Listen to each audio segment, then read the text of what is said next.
Factoring numbers into prime factors is a really cool technique, very, very useful in lots of parts of mathematics, and we can actually do this with monomials. So we're going to look at factoring monomials using some of the same techniques we did to factor plain old numbers. Let's start with a couple ordinary monomials. How about 5x to the third and 10x squared? We'll start with the same process, looking at the prime factors. Well, prime factors of 5, that's just 5. Now, if we think about x to the third is just x times x times x.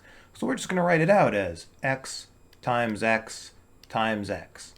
Voila, 5xxx. And then 10x squared, well, 10, that's 2 times 5. X squared, that's x times x. And just like we did with plain old numbers, we're looking for the factors that show up in both of our original monomials. Well, you see, we got a 5 here that shows up in both of them.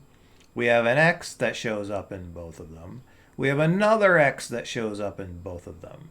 So it looks like we have a 5, we have an x, and we have another x.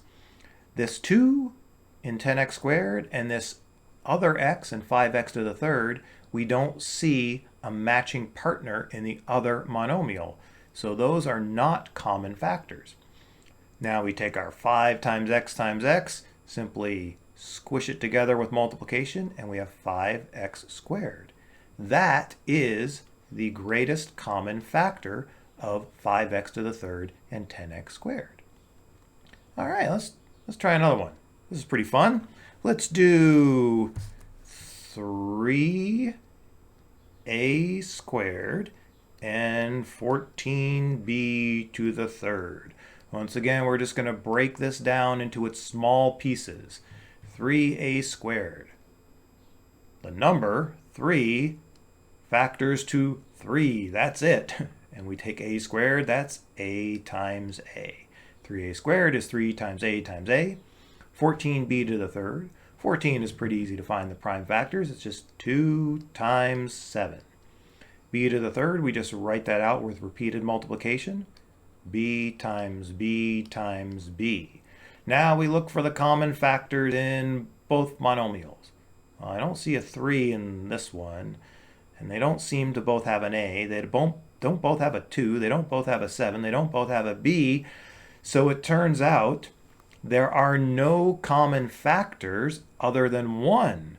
So if the only common factor is 1, really the greatest common factor is 1, but that isn't really going to help us find any useful other common factor.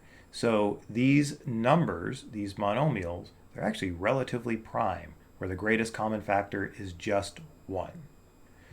Okay, one more. Let's do 3 monomials. That'll make it a little bit more interesting. How about 12m to the third times n to the third, 15m squared n squared, and 18mn squared. Same thing. We look at the prime factorizations of the numbers, and then we write the powers out as repeated multiplications. 12 is 4 times 3, which is 2 times 2 times 3. 2 times 2 times 3. We write out the m to the third as m times m times m. We write out the n to the third as n times n times n. Now we move to the next monomial.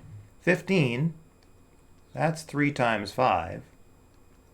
M squared is m times m. N squared is n times n. And we can go to the third monomial. 18. 2 times 9. 9 is 3 times 3. So I've got my 2 times 3 times 3. M, well, that's just m. N squared, that's n times n. Whew, we've got a lot of numbers and m's and n's up there. Let's start looking to see what they all have in common. If I look at the first one, I see there's 2 2 and 3, I don't see another 2 in this second one, so 2 is not a common factor. If I look at 3, do they all have a 3? They do, in fact, all have a 3. So that is a common factor. Now I look at, there's no 5 in all of them, so 3 is the only common numerical factor in all three of these monomials. Now I look for an m. They all have an m, so here's one, and here's one. What about these other m's? Well, they only all have a single m in common.